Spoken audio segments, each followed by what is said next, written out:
नमस्कार। आकाशवाणी जयपुर अजमेर से प्रस्तुत है प्रादेशिक समाचार।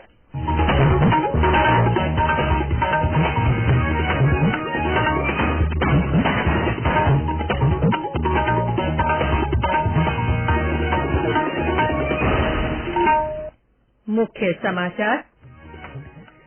सूचना और प्रसारण मंत्री अनुराग ठाकुर ने कहा, सरकार की नीति आतंकवाद को कतई बर्दाश्त नहीं करने पर केंद्रित।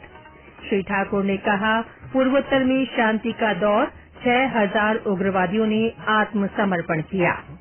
विदेश मंत्री सुब्रमण्यम जयशंकर ने कहा, किसी को भी प्रत्यक्ष या अप्रत्यक्ष रूप से जवानों की आलोचना नहीं करनी चाहिए। 1971 के भारत पाक युद्ध में लोंगेवाला युद्ध के जाबाज भैरों सिंह राठौड़ का जोधपुर में निधन। प्रधानमंत्री ने श्री राठौड़ के निधन पर शोक व्यक्त किया। और कांग्रेस नेता राहुल गांधी ने अलवर के मालाखेड़ा में जनसभा को संबोधित किया। कहा, सभी मंत्री महीने में एक बार अपने क्षेत्र में पैदल दौरा करें।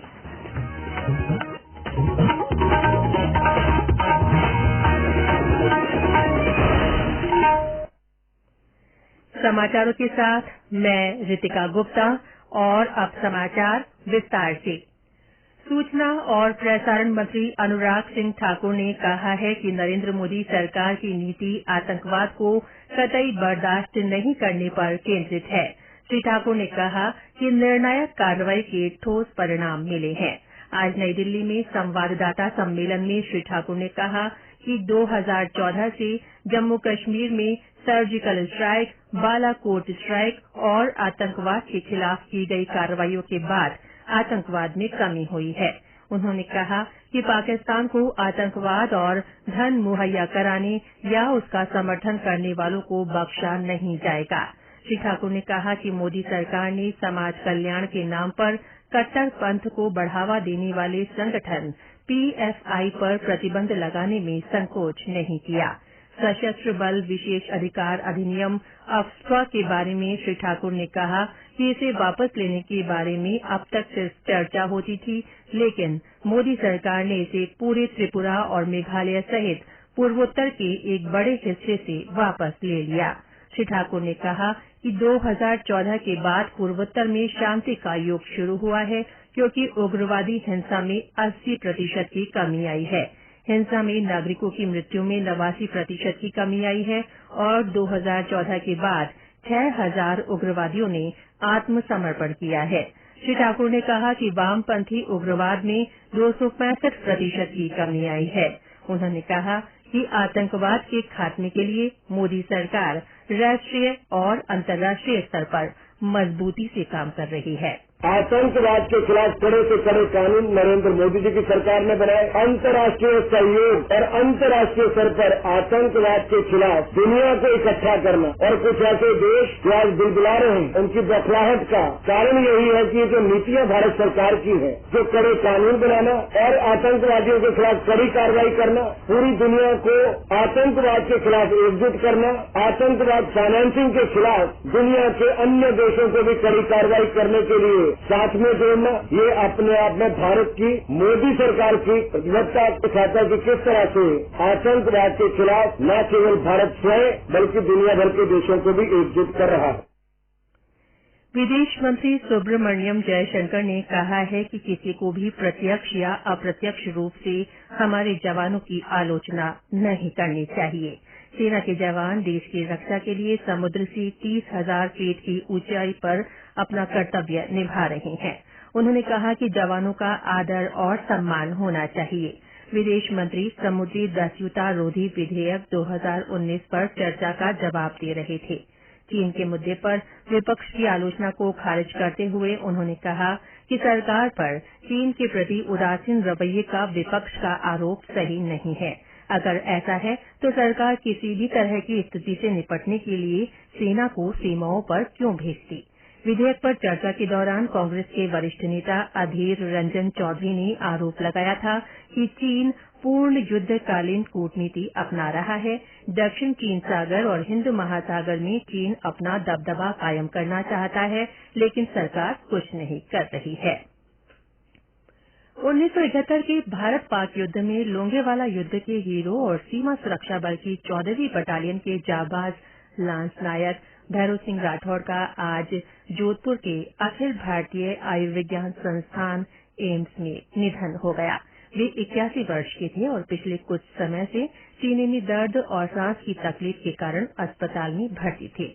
जोधपुर जिले में शेरगढ़ के सोलंकिया तला गांव निवासी भैरव सिंह वर्ष 1987 में बीएसएफ से सेवानिवृत्त हुए थे।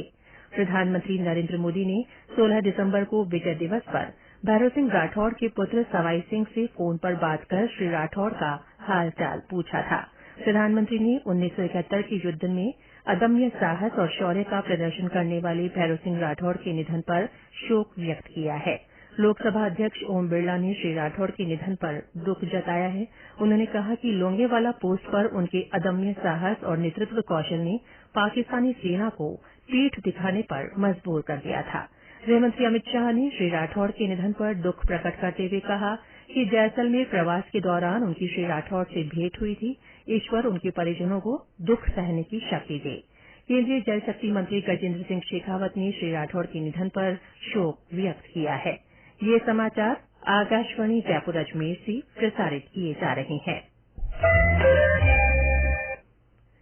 भारत जोड़ो यात्रा ने आज अलवर जिले में राजगढ़ के सुरेर की ढाणी से प्रवेश किया।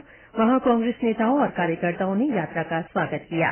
राहुल गांधी दौसा जिले के बांदीकुई से 13 किलोमीटर की पैदल यात्रा कर सुरेर की ढाणी पहुंचे। इसके बाद राहुल गांधी अपने कारवा के साथ मालाखेड़ा पहुंचे। मालाखेड़ा में जनसभा को संबोधित करते हुए राहुल गांधी ने कहा कि प्रदेश के सभी मंत्री महीने में कम से कम एक बार अपने अपने प्रभार वाले क्षेत्रों में पैदल दौरा करें।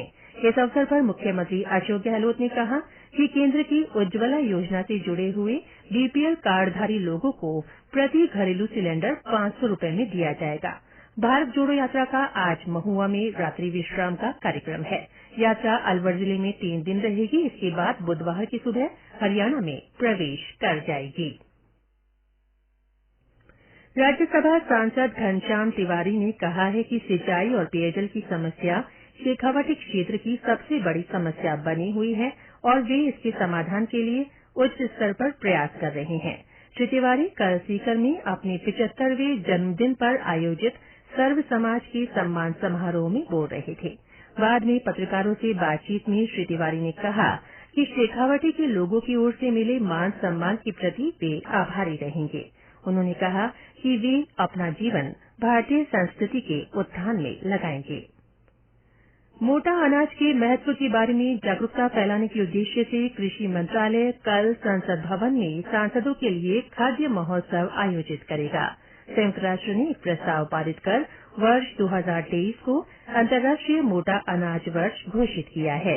विश्व के लिए खाद्यान्नों की प्रतिदिन बढ़ती चुनौतियों से निपटने के लिए सस्ती दरों पर दलहन जैसा मोटा अनाज पोषक आहार का विकल्प प्रस्तुत करता है। आकाशवाणी समाचार के साथ बातचीत में केंद्रीय कृषि और किसान कल्याण मंत्री नरेंद्र सिंह तोमर ने मोटे अनाज के महत्व के बारे में जानकारी देते हुए बताया कि अंतर्राष्ट्रीय मोटा अनाज वर्ष और मोटे अनाज के उत्पादन में वृद्धि दीर्घकालिक विकास के लिए 2030 के एजेंडे में भी अपना योगदान देगा। अभी कुछ दिन पहले लगभग 100 देशों के एम्बेसडर को बुलाया था और उनको मिलेट्स का भोजन कराया। वो इस प्रचार प्रसार में अग्रणी रहे और इसमें भारत के साथ शामिल हों, ये भी हमने प्रयास किया। और मंगलवार को देश के सभी लोकसभा और राज्यसभा के सांसद का भोजन आयोजित किया है, जिसमें माननीय उपराष्ट्रपति जी, प्रधानमंत्री जी, लोकसभा अध्यक्ष, राज्यसभा के उपाध्यक्ष और सभी सांसद इसमें उपस्थित रहने वाले हैं। इस कार्यक्रम से भी निश्चित रूप से इस पूरे मिशन को बल मिलेगा। मुख्य सचिव उषा शर्मा ने पाकिस्तान से लगी अंतर्राष्ट्रीय सीमा पर स्थानीय जिला प्रशासन, सेना और सीमा सुरक्षा बल के बीच समन्वय को और मजबूत बनाने पर जोर दिया है। आज सेना और जिला प्रशासन में समन्वय को लेकर वीडियो कॉन्फ्रेंस के माध्यम से आयोजित बैठक में श्रीमती शर्मा ने कहा कि सभी एजेंसियों के समन्वय और सहयोग से ही सुरक्षा को चाक चौबंद रखा जा सकता है। उन्होंने सीमावर्ती जिलों में निगरानी और सुरक्षा की दृष्टि से गैर कानूनी गतिविधियों में लिप्त लोगों पर प्रभावी कार्रवाई करने को भी कहा। बैठक में सैन्य अधिकारियों ने प्रस्तुतिकरण के माध्यम से राज्य से लगी अंतर्राष्ट्रीय सीमा के बारे में जानकारी दी।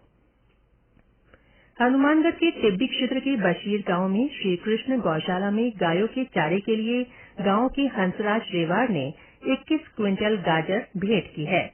गौशाला प्रधान ने बताया कि हर साल की तरह इस मौसम में भी गौ भक्त गायों के लिए गाजरों का दान कर रहे हैं।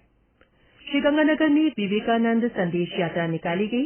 केंद्रीय संस्कृति मंत्रालय की ओर से निकाली गई इस यात्रा के माध्यम से स्वामी विवेकानंद के प्रेरणादायी संदेशों को जन जन तक पहुंचाया गया। स्वामी विवेकानंद के संदेशों का प्रचार प्रसार करने के उद्देश्य से शहर के विभिन्न स्कूलों में चित्रकला, निबंध और भाषण प्रतियोगिता का आयोजन हुआ। यात्रा के समापन कार्यक्रम में इन प्रतियोगिताओं में विजेता रहे विद्यार्थियों को सम्मानित किया गया। संदेश यात्रा सुखाड़िया सर्किल स्थित श्री गौशाला से शुरू होकर विभिन्न स्थानों से होते हुए नेहरू पार्क पर संपन्न हुई। प्रधानमंत्री नरेंद्र मोदी इस महीने की 25 तारीख को आकाशवाणी के मन की बात कार्यक्रम में अपने विचार साझा करेंगे। ये इस मासिक रेडियो कार्यक्रम की 96वीं कड़ी होगी। प्रधानमंत्री ने लोगों से इस कार्यक्रम में शामिल किए जाने वाले विषयों के बारे में अपने सुझाव देने को कहा है। श्रोता नमो ऐप या MyGov ओपन फोरम पर विचार भेज सकते हैं। और अंत में मुख्य समाचार एक बार फिर। सूचना और प्रसारण मंत्री अनुराग ठाकुर ने कहा है कि सरकार की नीति आतंकवाद को कतई बर्दाश्त नहीं करने पर केंद्रित है। श्री ठाकुर ने कहा है कि पूर्वोत्तर में शांति का दौर शुरू हुआ। उन्होंने कहा कि 6000 उग्रवादियों ने आत्मसमर्पण किया है। विदेश मंत्री सुब्रमण्यम जयशंकर ने कहा है कि किसी को भी प्रत्यक्ष या अप्रत्यक्ष रूप से सेना के जवानों की आलोचना नहीं करनी चाहिए। 1971 के भारत पाक युद्ध में लोंगेवाला युद्ध के जाबाज भैरव सिंह राठौड़ का जोधपुर में निधन हो गया है। प्रधानमंत्री नरेंद्र मोदी ने उनके निधन पर शोक व्यक्त किया है। और कांग्रेस नेता राहुल गांधी ने अलवर के मालाखेड़ा में जनसभा को संबोधित किया। उन्होंने सभी मंत्रियों से हर महीने अपने क्षेत्र में पैदल दौरा करने को कहा है। इसी के साथ प्रादेशिक समाचार बुलेटिन समाप्त हुआ। नमस्कार।